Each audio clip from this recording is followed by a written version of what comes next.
Igbo 13 months calendar. Ọnwa iri na atọ n'Igbo. Remember, you have 12 months in English calendar, while Igbos have 13 months in their own calendar. Let us see them. Numbers. Ọnwa. You call ọnwa in English month. First month in Igbo calendar is called ọnwa mbụ. It starts from February till March. O bido n'ọnwa abụọ ruo na nke atọ. Second month in Igbo calendar, you call it ọnwa abụọ. Ọnwa abụọ. It starts from March till April. O bido n'ọnwa atọ ruo na nke anọ.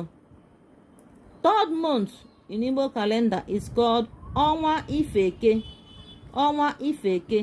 It starts from April till May. O bido n'ọnwa anọ ọ kwụsị na nke ise. Fourth month in Igbo calendar